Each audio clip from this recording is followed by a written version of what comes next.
You're not moving through a neutral world. Every conversation, every delay, every opportunity is meeting you halfway. What you notice, what you ignore, and how you interpret each moment is already shaping what comes next. Reality is not just happening to you. It is responding to how you observe it. Think about how often you move through your day on autopilot. You look, but you don't really see. You listen, but you're already interpreting. And yet, even simple observation is known to change outcomes. So what happens when most of your observation is unconscious? How many decisions are being made for you before you realize it? How many reactions feel inevitable only because you never paused to notice them forming? This isn't philosophy.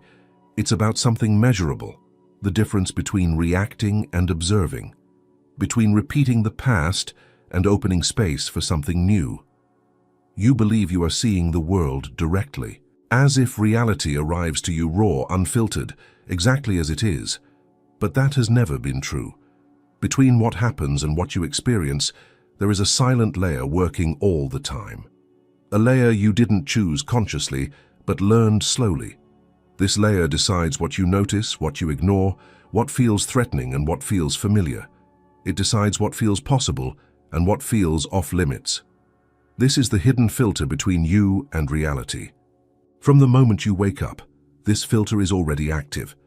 You look at your phone, a face, a memory, a situation, and your mind instantly organizes it, not carefully, not neutrally. It sorts reality based on past experiences, emotional conditioning, beliefs you absorbed, and conclusions you forgot you ever made. You don't see what is, you see what fits the pattern your mind already knows how to handle. This is why two people can stand in the same room and feel like they're in completely different worlds. One feels calm, another feels tense. One feels opportunity, another feels danger. The room didn't change, the filter did. The mind learns this filter early, through repetition, through moments when you felt safe or unsafe, through what was praised, what was punished, what was ignored. Over time, your perception becomes efficient, too efficient. It stops asking questions and starts assuming. And assumptions feel like facts when you don't examine them. So when something happens today, it doesn't arrive alone. It arrives carrying echoes of the past. A tone of voice feels like criticism because it reminds you of an old wound. Silence feels like rejection because once, long ago, it was. A challenge feels overwhelming not because it is, but because your filter labels it as threat before you've even had time to think. This is not a failure of intelligence. It's a feature of the brain. Your nervous system is designed to conserve energy. It prefers shortcuts. It prefers prediction over exploration. And the filter is its favorite tool. It allows you to move fast, but at a cost. The cost is that you stop noticing when the filter is outdated. The most dangerous part is not that the filter exists, it's that it operates invisibly. You don't say, "I'm filtering this." You say, "This is just how it is." And once you believe that, perception hardens into reality. Not because reality truly is that way, but because you stop allowing any other interpretation to enter. This is how people get stuck in repeating patterns, same types of conflicts, same emotional reactions, same outcomes with different names. They think life keeps happening to them, when in fact the same filter keeps selecting the same meaning from new situations. Reality looks repetitive because perception hasn't changed. And here's the subtle part most people miss. The filter doesn't just interpret reality, it influences how you act inside it. What you expect shapes how you speak, how you move, what risks you take or avoid, and those behaviors quietly shape the responses you get from the world. The loop completes itself without you ever seeing the mechanism. You might say you want change, but your filter is designed for familiarity, not truth. It will favor what feels known over what is actually new, even if what's known is uncomfortable, even if it limits you. Familiar pain often feels safer than unfamiliar freedom. This is why simply thinking positive rarely works, because the filter isn't changed by slogans. It's changed by awareness, by seeing it in action. The moment you notice, "I am interpreting this, not just witnessing it," something loosens, not dramatically, quietly. But that quiet shift is powerful. You begin to sense the gap, the space between what happens and the story your mind tells about it. At first, that space feels uncomfortable. It removes certainty. It removes the automatic response. But inside that space, something important becomes possible. Choice. Without awareness, the filter decides for you. With awareness, you start to see the filter itself. And when you see it, you're no longer fully inside it. This doesn't mean the filter disappears. It means it stops being the only voice in the room. You start to notice when fear is speaking, when habit is speaking, when an old conclusion is pretending to be truth, and that noticing alone changes how reality unfolds next, because now the same event doesn't land the same way, the same moment doesn't trigger the same reaction. And that's where things begin to get interesting. Not because the world suddenly changes, but because two people can walk through the same moment and leave completely different from how they entered. And that difference has nothing to do with the moment itself. Two people can stand in the same moment and walk away with completely different realities living inside them. Not opinions, not interpretations they consciously chose, actual felt realities. One feels strengthened, clearer, more alive. The other feels smaller, heavier, shaken. And from the outside, nothing explains the difference. The words spoken were the same. The situation was the same. Time, place, facts, all identical. Yet something invisible shaped two very different inner outcomes. What separates them is not intelligence, education, or even emotional strength. It's what each person brings into the moment before it even begins. Every experience meets you halfway. One half is the event itself. The other half is the internal state that receives it, and that internal state is rarely neutral. Imagine hearing the same feedback from someone you respect. For one person, it lands as useful information. There's a brief sting, then curiosity. For another, it feels like an attack. The body tightens, the mind races. Defense takes over. The feedback didn't change. The nervous system did. This is because the mind does not wait for meaning. It assigns meaning instantly. It scans for familiarity, threat, approval, rejection. It does this faster than conscious thought. By the time you think about what happened, your body has already reacted. Heart rate shifts, muscles contract or release. Breath changes, and from there the emotional story begins to form. This is why moments don't shape people. People shape moments. The same pressure that turns one person into something sharper can crush another. Not because one is weaker, but because pressure interacts with internal structure. Like heat applied to different materials, one hardens, another melts. Most people believe they are responding to life as it happens. In reality, they are responding to what the moment reminds them of. A tone of voice might echo an old authority figure. A delay might trigger a memory of being ignored. A sudden change might activate a long-held fear of instability. The present moment becomes colored by the past without announcing itself. This is not about blame, it's about mechanics. The mind is a pattern recognition system. It's trying to protect you by predicting what comes next. But prediction is not perception. When prediction runs the show, two people can live in entirely different worlds while sharing the same experience. You've seen this in relationships. One person hears silence and feels peace. Another hears silence and feels abandonment. One sees uncertainty and feels possibility. Another sees uncertainty and feels danger. The difference isn't the silence or the uncertainty. It's what each person has learned to expect from life. And here's where the illusion deepens. Each person feels justified. Each reality feels true, because from the inside it is true. The emotions are real, the sensations are real, the conclusions feel obvious. And because the observer is unaware of their own lens, the experience feels objective. This is how misunderstanding grows, not from lack of communication, but from unseen perception. Two people argue about what happened, not realizing they are arguing from different inner worlds. Each convinced they're describing reality, when they're actually describing their relationship to it. But something subtle changes when awareness enters. When you begin to notice your reaction instead of being consumed by it. When you catch the moment your body tightens before the story hardens. That noticing doesn't erase emotion. It creates space around it. In that space, the moment slows down. You start to sense that your experience is being shaped from the inside out. And once you sense that, the moment loses some of its power to define you. You're no longer fully identified with the reaction. You're watching it arise. This is why the same moment can become a turning point for one person and a setback for another. The difference is not what happened, but whether awareness was present. Awareness doesn't make life easier, it makes it clearer.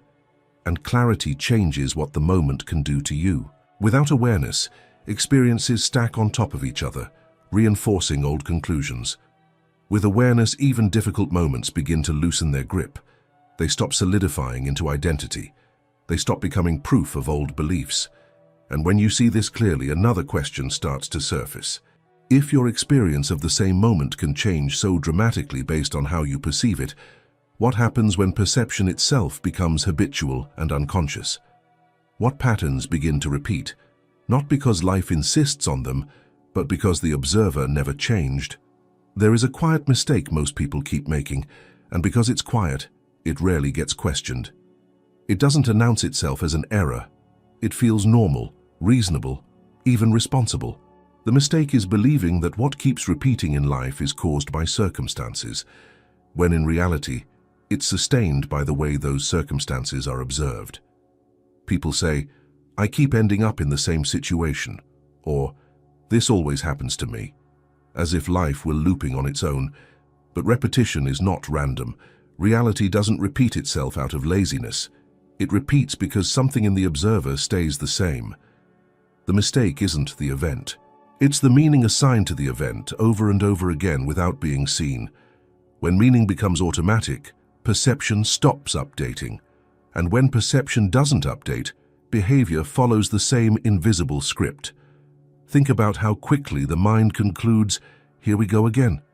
That sentence feels like wisdom, like experience talking, but most of the time it's not insight. It's prediction dressed up as truth. The moment you believe you already know how this ends, your body adjusts. Your tone changes. Your openness narrows. You start interacting with the present through the lens of the past, and life responds to that version of you. This is why people can change environments, jobs, relationships, even cities, and still encounter the same emotional outcomes. Different faces, different settings, same inner storyline. The external world shifts, but the observer remains familiar. So reality reorganizes itself around that familiarity. The mind calls this consistency. It feels safe. There's comfort in knowing what to expect, even when what you expect is disappointing. Uncertainty requires presence. Habit does not. So the mind prefers the known loop to the unknown possibility. The silent mistake is assuming that noticing repetition is the same as understanding it. Saying, "I know my patterns," without actually watching them in real time. True observation happens in the moment of reaction, not in reflection afterward. But most people only analyze their behavior once the emotional wave has passed. By then, the pattern has already reinforced itself. Another layer of this mistake is trying to fix the pattern from the outside, changing strategies, forcing optimism, controlling outcomes. But control operates at the level of behavior, not perception. And behavior is downstream from how you see. If you believe the world is unreliable, you'll act cautiously. If you believe people disappoint, you'll keep emotional distance. If you believe effort rarely pays off, your energy will be inconsistent. None of these beliefs announce themselves as beliefs. They feel like conclusions, and conclusions feel final. Over time, these conclusions harden into identity. I'm just someone who... And once identity is involved, reality becomes very loyal. It keeps providing evidence that confirms who you think you are, not because it's trying to trap you, but because you keep meeting it from the same internal position. The repetition continues until something interrupts the loop, and that interruption is rarely dramatic. It's subtle. It begins the moment you stop trying to change the outcome and start noticing how you're relating to it. For example, when frustration arises, do you immediately justify it? Or do you notice the sensation before the story? When disappointment appears, do you label it as proof? Or do you stay with the feeling long enough to see what assumption just activated? These moments are brief, easy to miss, but they are the only places where repetition loosens. The mistake persists because awareness feels passive and people equate change with action. But awareness is not passive. It's disruptive. It interrupts automatic perception. It creates a pause where the old meaning doesn't fully land. And in that pause, something new has room to emerge. Without awareness, the same trigger produces the same reaction, which produces the same behavior, which invites the same response from the world. The loop feels external, but it's internal. Life isn't repeating itself. A viewpoint is. And when you begin to sense that, a deeper realization starts to form. If reality keeps mirroring familiar expectations, what happens when the brain itself is not responding to the world, but predicting it? What if repetition isn't just emotional, but neurological? What if what you call reality is, in many ways, a forecast you keep confirming without noticing? Most people imagine the brain as a camera, something that receives information, processes it, and then shows you what's out there. That image feels intuitive, but it's misleading. Your brain is not a passive receiver of reality. It is an active predictor. Long before you consciously register what's happening, your brain is already guessing what should be there. It does this to keep you alive. Prediction is faster than reaction. If the brain had to wait for raw data, interpret it from scratch, and then decide what to do, you'd move too slowly. So instead, it builds models of the world. It learns patterns, and then it projects those patterns forward, moment by moment, checking reality only to see if it matches the prediction. Most of what you experience as seeing is actually your brain filling in gaps. Sounds are completed, faces are assumed, intentions are inferred. You're not witnessing reality as much as you're experiencing a best guess, updated just enough to stay functional. This is why expectations are so powerful. When you expect something, your brain prepares your perception for it. If you expect tension, you'll notice every small cue that confirms it. If you expect rejection, neutral signals start to feel personal. The brain highlights what fits the prediction and filters out what doesn't. And because this happens below conscious awareness, the result feels objective. You don't think, I'm predicting this moment. You think, this is what's happening. This predictive process shapes not only what you see, but how you feel. Emotions often arrive before explanations. A sense of unease, comfort, irritation, or excitement can appear without a clear reason. That's the prediction running ahead of conscious thought. The body reacts first. The story comes later. And once the story arrives, it feels convincing.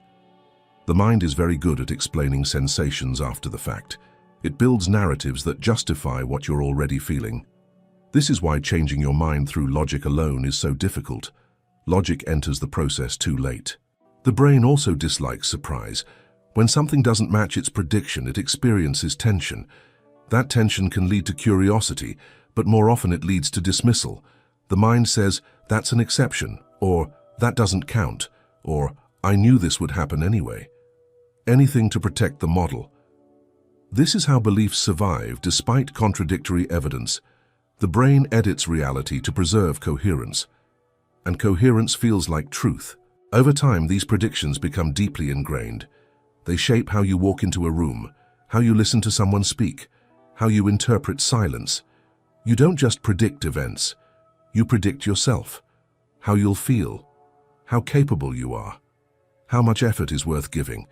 And because behavior follows prediction, the world often responds in ways that confirm it, not because the prediction was accurate, but because you interacted with the world as if it were. The loop tightens. Prediction becomes experience. Experience reinforces prediction. This is why awareness is such a disruptive force. Awareness doesn't stop prediction, it makes it visible. When you begin to notice, my mind is already leaning in a certain direction, you introduce a gap. A small one, but enough to soften certainty. In that gap, perception becomes less rigid. You might notice details you usually miss. You might feel a reaction without immediately believing the story attached to it. The prediction loses some of its authority. It's still there, but it's no longer the only voice shaping your experience. This doesn't make life predictable or comfortable. It makes it real in a different way. Less pre-written, more responsive. You begin to sense that what you call reality is partly a rehearsal of the past playing forward through your nervous system. And once you sense that, a quiet shift begins. You stop assuming that what appears is the full picture. You become curious about what's being added, what's being omitted, what's being colored by expectation. That curiosity changes how the moment unfolds, because when prediction loosens, awareness gains space. And when awareness is present, something else becomes possible, not control but influence, not force but participation. The question then becomes, what happens in the exact moment you notice your own thinking? What changes when awareness itself enters the field, not as an idea, but as a living presence shaping what comes next? There is a very specific moment when something subtle but important happens. It doesn't arrive with fireworks or certainty. It happens quietly, often in the middle of an ordinary situation. A thought appears, an emotion rises, and instead of being pulled into it, you notice it, not to fix it, not to judge it, just to see it. That moment is where awareness stops being passive and starts becoming a creative force. Before that moment, life feels reactive. Thoughts lead, emotions follow, actions happen almost automatically. You feel like you are inside the current, adjusting as best you can. But when awareness enters, even briefly, the current changes. Not because the situation changed, but because you are no longer completely identified with the reaction. This is not about suppressing thoughts or calming emotions. It's about seeing them as events rather than commands. When you notice a thought forming, you realize it has a shape, a tone, a direction. It's doing something. And once you see that, it loses its ability to move you without consent. That is the creative point, the moment where the future is no longer a straight line from the past. Awareness creates space, and space allows options to appear. Before awareness, there is only momentum. The same trigger leads to the same reaction, which leads to the same outcome. After awareness, even if the reaction still arises, it doesn't fully define what comes next. Think of how often you speak on autopilot. The words come out before you even decide to speak. Awareness slows that process down, just enough. You might still feel the urge to defend, explain, withdraw, or push, but now there's a fraction of a second where you can sense the urge without obeying it. That fraction of a second is powerful. It's where creativity lives. Not artistic creativity, but existential creativity. The ability to respond differently, without forcing yourself to be different. Most people believe change requires effort, pushing, correcting, controlling. But effort operates inside the same mental patterns that created the problem. Awareness operates outside them. It doesn't fight the pattern, it illuminates it. And patterns behave differently when they're seen. This is why awareness feels uncomfortable at first. It removes the familiar storyline. You can't hide inside certainty. You can't rush toward a conclusion. You're left with the raw experience of the moment. Sensation, emotion, thought, all happening, none fully in charge. In that rawness, something unexpected happens. You begin to sense yourself as the context rather than the content. Thoughts come and go. Feelings rise and fall. But something remains steady enough to observe them. That steadiness is not distant or cold. It's intimate. It's you before the reaction. And from that place, your actions start to change naturally. Not dramatically, subtly, a softer tone, a pause instead of a reaction, a question instead of an assumption. These small shifts might seem insignificant, but reality responds to them. People respond differently when you're not projecting expectation onto them.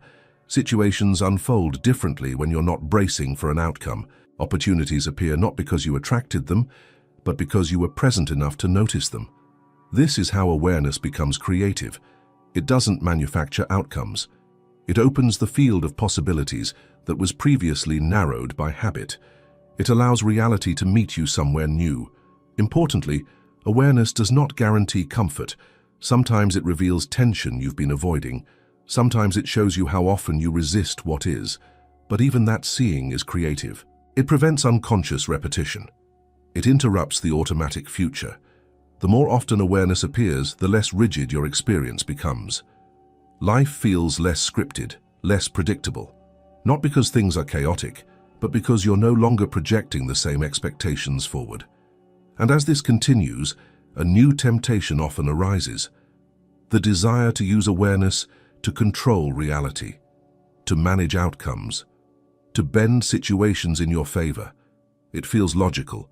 If awareness changes things, then more control should create better results. But this is where many people subtly turn awareness into another form of effort, and that effort quietly weakens the very influence awareness created in the first place. At some point, once you notice that awareness changes how life responds, a natural impulse appears. You want to use it, you want to aim it, you want to control outcomes. It feels reasonable. If being conscious alters experience, then directing reality should make things better. But this is where something subtle turns against you. The moment awareness becomes control, it loses its strength. Control is born from fear, even when it disguises itself as strategy. It comes from the belief that if you don't manage every variable, something will go wrong. So the mind tightens, it plans, it monitors, it anticipates, and in doing so, it collapses the openness that awareness created. When you try to control reality, your attention shifts outward. You stop observing your inner state and start managing the world. You begin measuring success, tracking reactions, adjusting behavior to secure a desired result. This might look effective on the surface, but internally, something contracts. The body feels it first. Shoulders tense, breath shortens. The nervous system moves into vigilance. You're no longer present with what is. You're bracing for what might happen. And from that state, your actions carry a hidden message. I don't trust this moment.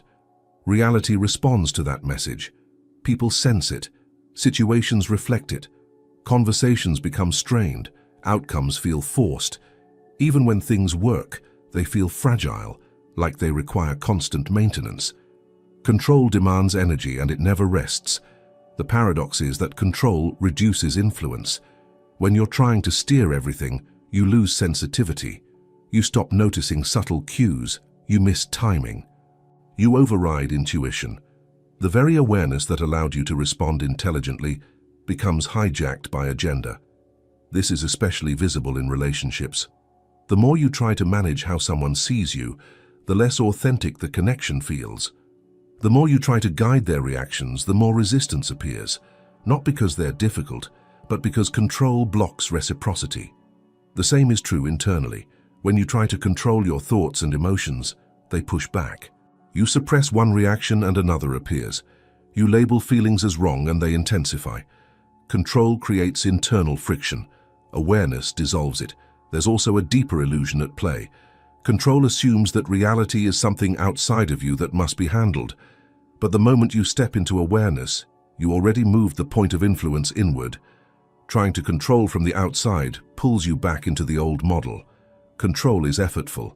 Awareness is receptive. One narrows the field, the other opens it. This doesn't mean you become passive or careless. It means your actions come from alignment rather than tension. When you're not trying to force a result, you're more attuned to what the moment actually needs. Sometimes that means speaking. Sometimes it means waiting. Sometimes it means doing nothing at all. Ironically, this is when things begin to move more smoothly. Not because you're manipulating outcomes, but because you're no longer interfering with them through fear-based effort. You respond instead of react. You participate instead of manage. Many people confuse surrender with weakness. But surrender, in this sense, is not giving up. It's releasing the belief that you must control reality to be safe. It's trusting awareness to guide action without micromanagement. When control drops, clarity increases. You notice when something isn't aligned without needing to fix it immediately. You sense when to engage and when to step back. Decisions become simpler, not because life is simpler, but because you're not fighting it. And here's the quiet shift that follows. When you stop trying to change the outside, your attention naturally returns inward. You start observing thoughts, emotions, and sensations without trying to alter them. And in that observation, something changes anyway. Nothing external needs to move for this to happen. No situation needs to resolve. No person needs to behave differently.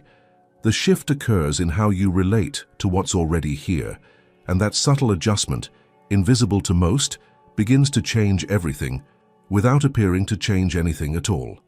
There is a shift so quiet that most people overlook it completely. Nothing dramatic happens, no insight that feels explosive, no visible change in circumstances. And yet, from that point on, experience is no longer the same. Not because life has changed, but because the way you meet it has. This shift happens when you stop trying to alter what appears and begin noticing how it appears. The difference is subtle but decisive. Instead of pushing against thoughts, you observe their movement. Instead of resisting emotions, you feel their texture. Instead of reacting to situations, you sense your relationship to them. At first, this can feel like nothing is happening. The same thoughts arise, the same emotions show up, the same situations repeat. But something essential is missing. The struggle. The inner argument softens. You're no longer trying to win against your own experience. This is not indifference, it's intimacy. You are closer to what's happening, not farther away. When frustration appears, you notice where it lives in the body. When fear arises, you sense its speed, its pressure, its rhythm. You don't label it as good or bad. You let it exist without commentary.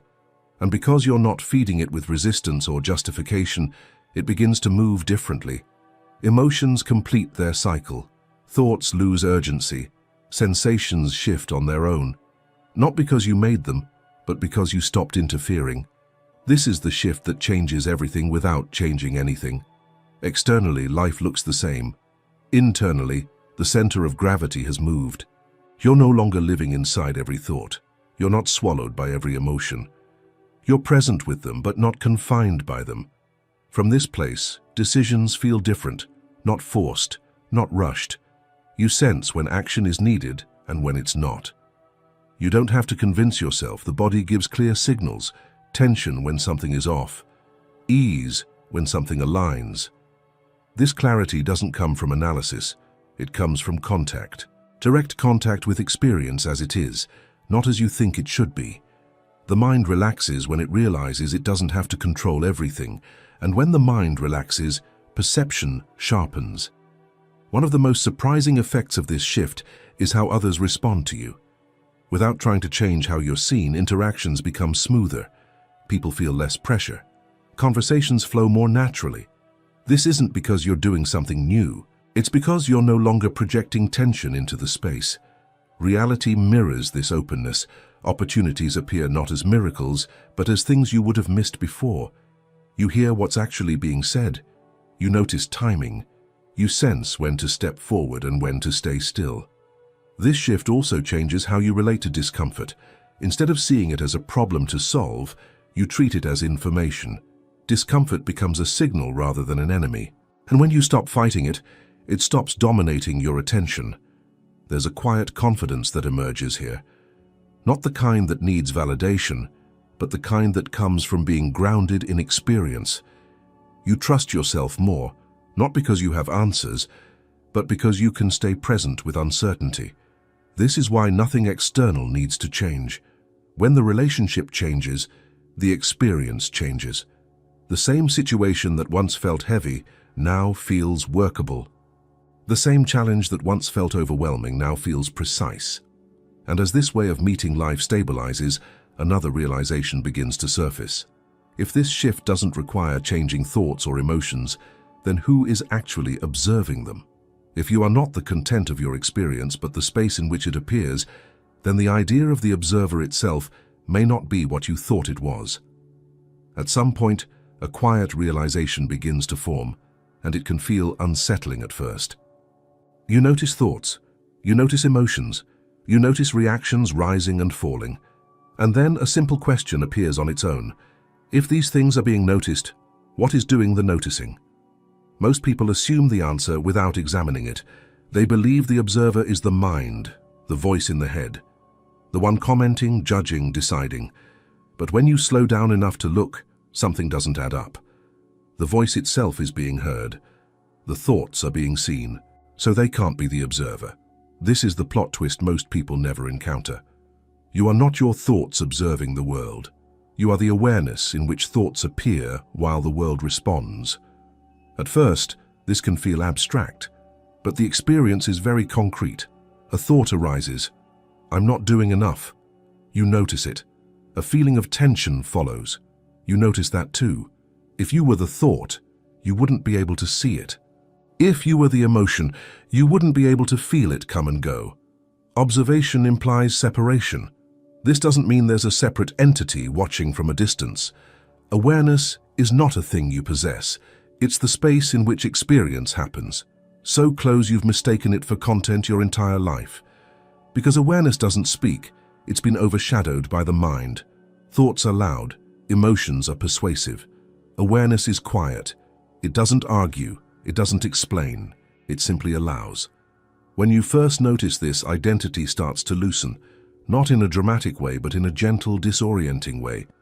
You realize you've been living as a character in your thoughts, assuming that character was you. But now you can see the character from the outside. This changes everything about how experience lands. Praise and criticism don't stick the same way. Success and failure don't define you as completely. You still feel emotions, but they move through instead of settling in. And because you're no longer defending a fixed identity, your system relaxes. There's less internal resistance, less effort to maintain an image, less fear of being exposed or diminished. You become more flexible, more responsive.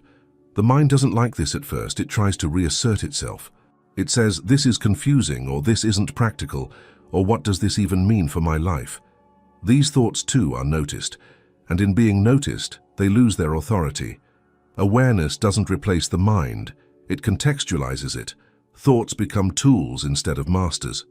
Useful when needed, quiet when not. And because you're no longer fully identified with thinking, you stop treating every mental event as truth. This is where a new kind of freedom appears. Not freedom from thoughts, but freedom within them. You can think without being trapped, feel without being overwhelmed, act without being driven by unconscious narratives. And here's where the twist deepens. If you are awareness, then the observer is not fixed either. It's not located behind the eyes or inside the head. It's not personal in the way you assumed. It's a field of noticing that doesn't have edges. When you rest in this noticing, the sense of separation softens. You don't feel cut off from the world. You feel in contact with it. Sounds arrive without distance, sensations feel immediate. Experience becomes more vivid, not less. From here, another pattern becomes visible.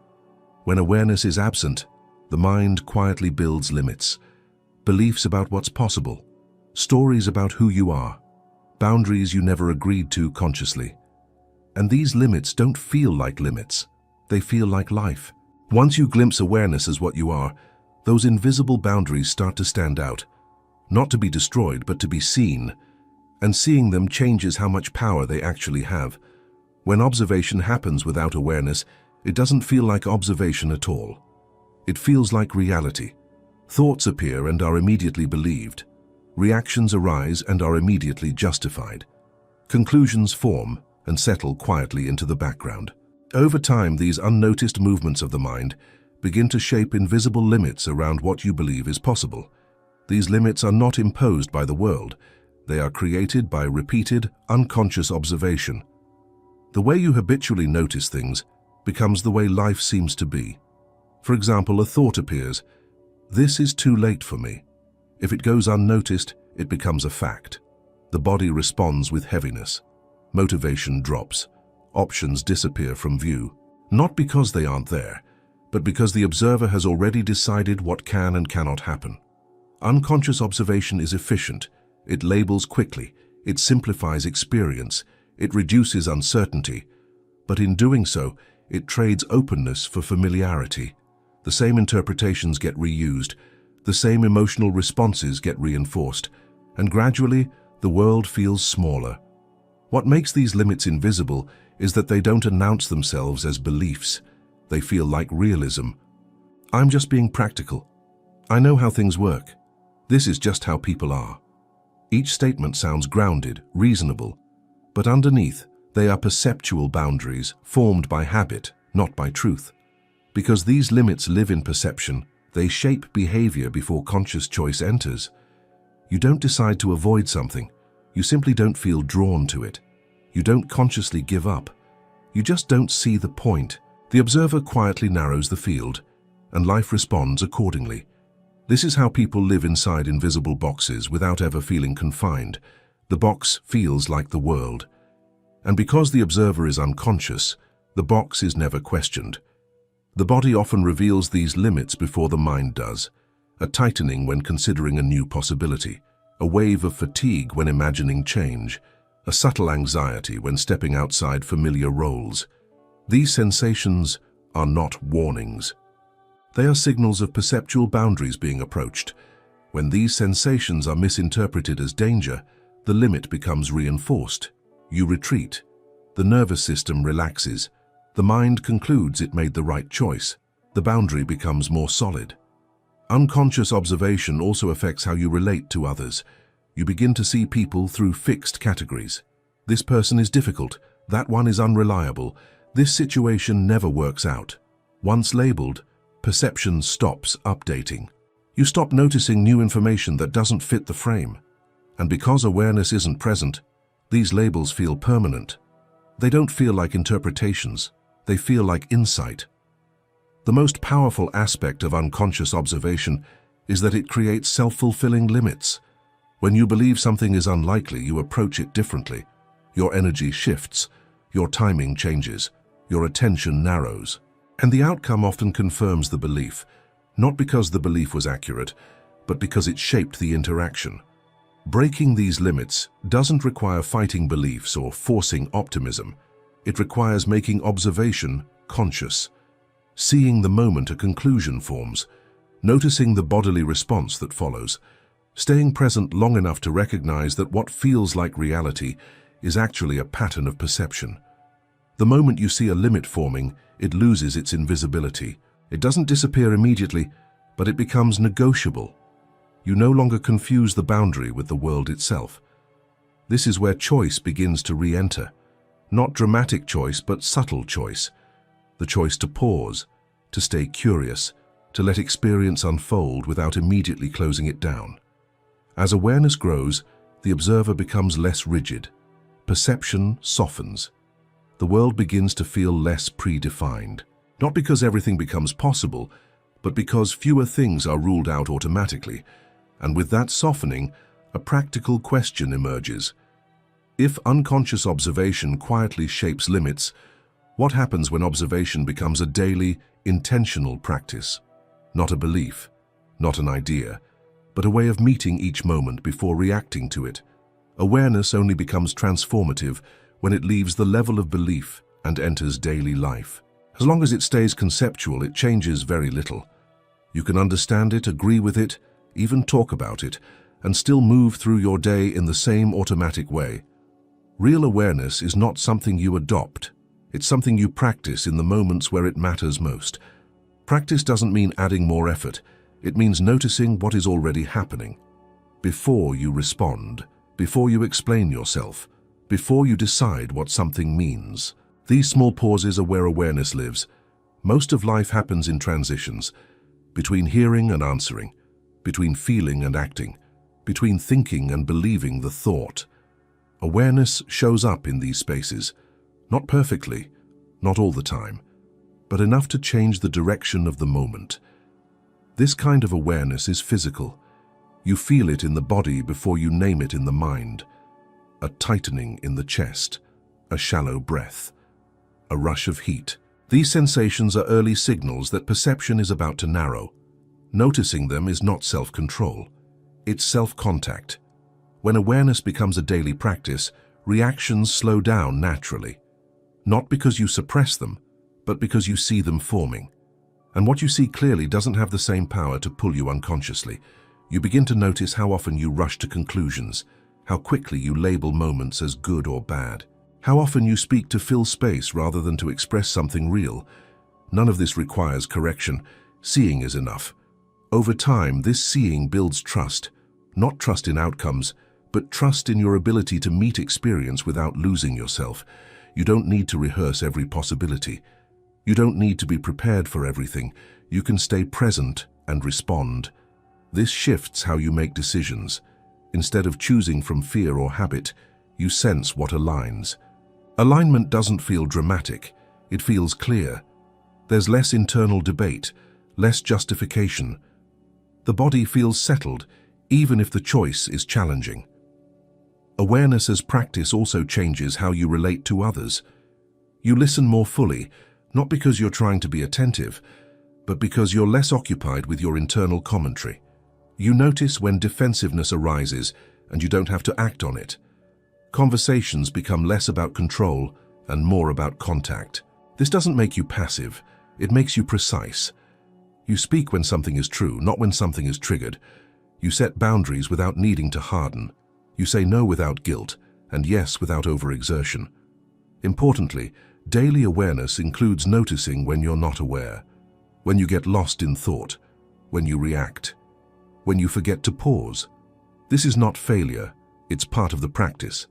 Awareness includes noticing its own absence. There is no finish line here, no permanent state. Awareness comes and goes. The difference is that you stop demanding continuity. You work with what's available. And slowly, something measurable changes. Decisions feel cleaner. Regret decreases. Reactions soften. You recover faster when things go wrong. You don't cling to highs or resist lows as much. Life feels less like something to manage and more like something to participate in. This is why awareness cannot be a belief. Beliefs live in thought. Awareness lives in experience. It meets you where you are, not where you think you should be. And as this way of living settles in, a final realization begins to take shape. Reality doesn't change because you adopt a new philosophy. It changes because the observer wakes up inside the moment. And once that happens, the way the world responds is no longer the same. At some point, it becomes impossible to ignore what you've seen. Reality didn't change because you tried harder, believed more, or controlled less. It changed because the observer woke up inside the moment. The same situations may still appear, but they no longer land the same way. You meet them with more space, more clarity, and less automatic resistance. And from that shift alone, life responds differently. Nothing mystical happened. Nothing external was forced. You simply stopped confusing habit with truth. You stopped letting unconscious perception decide everything for you. And once you see that your experience is shaped from the inside out, you can't fully go back to sleep. So here's the question that stays with you after this. If your perception shapes your experience, what in your life right now is being created by awareness? And what is being created by unobserved habit? If you stayed with this until the end, write this sentence in the comments. I am noticing how I observe. And if this resonated with you and you want to go deeper, choose one of the videos appearing on your screen now. It's there for a reason.